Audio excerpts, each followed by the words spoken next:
Did you know that my birthday was in 2 days and that there is a coupon code for the courses on building your wealth down below? Check it out. It's right next to the link for Robinhood, where if you sign up for Robinhood, you get 4 totally free stocks. Just link your bank account and you'll get all 4 stocks by February 1st. Hey everyone, me Kevin here with updates on stimulus, this time with Luigi. Both Max and Jack love Luigi, so I thought I would bring him. But anyway, let's go ahead and hit the updates. First, we had a bit of a scare today in the Senate. Senator Patrick Leahy was told to go to the hospital after not feeling well while he was working in his office and reporting to the Capitol doctor. He is the most senior Democrat in the Senate, and with the Senate split 50-50, losing one senator on the Democratic side would dramatically shift the balance of power in the Senate. Senator Leahy is also the third person in line to be president following Vice President and then the Speaker of the House. Senator Leahy did get discharged from the hospital a few hours later, but it goes to show how razor tight things are in the Senate. Then, House Majority Leader Steny Hoyer announced that the House is canceling their recess for the beginning of March. This is, I think, the first time since the pandemic has started that we've actually seen a recess get canceled. Oh my gosh, recess getting canceled. But anyway, the House tentatively plans to work on a budget reconciliation package in committees between now and February 15th, which is another 2.5 weeks. Then, by February 23rd, the House is planning to take the entire budget reconciliation package, out of committees and then vote on the budget recon stimulus package during the first 2 weeks of March. Yeah, they're literally laying out the calendar to say, yeah, we need about 6.5 weeks to get to voting on this package.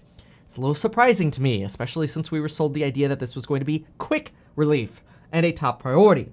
Now, this is the tentative blueprint, which helps Democrats ensure that they don't miss the March 15th unemployment cliff when the federal unemployment boost expires again. And now, in other Congress news, before I talk about the $1,400 stimulus checks, the Senate also discussed and voted on motions regarding the impeachment trial today. There was a motion to dismiss the impeachment trial entirely and not hold the trial.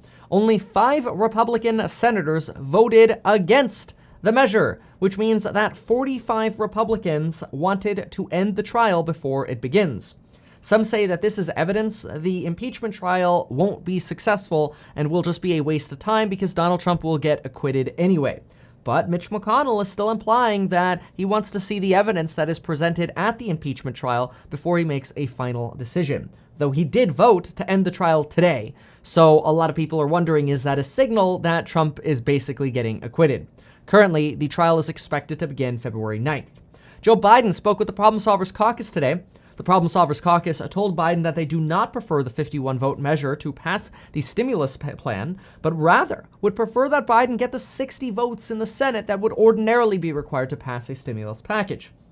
The bipartisan group, the Problem Solvers Caucus, also reiterated that targeted stimulus is preferred, which that brings up some new research on targeted stimulus checks. There's some newly released analysis from a firm called Opportunity Insights, a nonprofit group. The Washington Post is reporting that Opportunity Insights says families earning under $75,000 typically spend their money more quickly than a family who makes more money.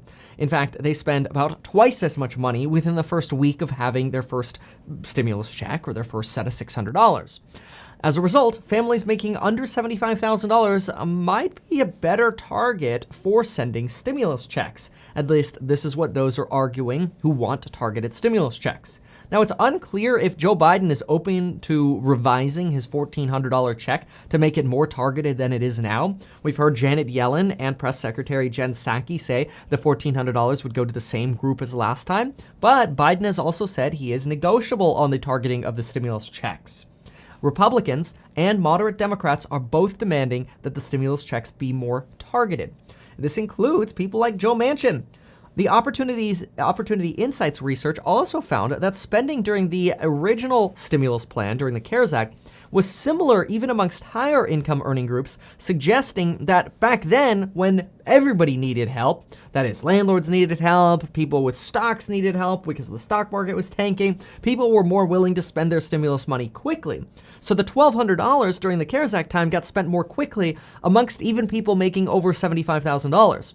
But this last $600 round, did not get spent that quickly. Instead, spending was much less amongst people making more than $75,000. Then there's now some additional research from a Harvard economics professor, also conducting research on this matter, suggesting that there's a clear uptick in spending from families who earn less than $50,000, but spending does not move much for those making over $78,000.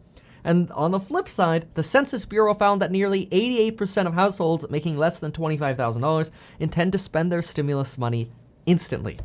So that gives us a little bit of insight into why the Problem Solvers Caucus might be looking for a more targeted stimulus plan. They're essentially, and this will come up in negotiations, looking for max economic impact with the least cost possible. At least that's what we're probably going to expect from Republicans. On COVID, Biden did go on to release his new COVID plan. His plan is to increase vaccine supply to states by 15%, increase the total U.S. vaccine order by 50% to get up to 600 million doses, to ensure that there are a total of 300 million vaccination sets, since there are two vaccines in one set, vaccine doses, I should say, available for Americans by summer.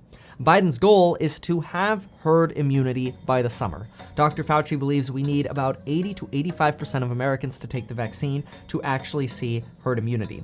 At the same time, the Moderna CEO says that we will not get rid of COVID and that COVID will be around. And this does imply we might see these vaccines and booster shots for many years to come. Well, there's the update for tonight. Thank you so very much for watching. If you're watching this at night, I appreciate it. If you're watching it in the morning, I appreciate you as well. Get your 4 free stocks with Robinhood, and folks, we'll see you in the next video.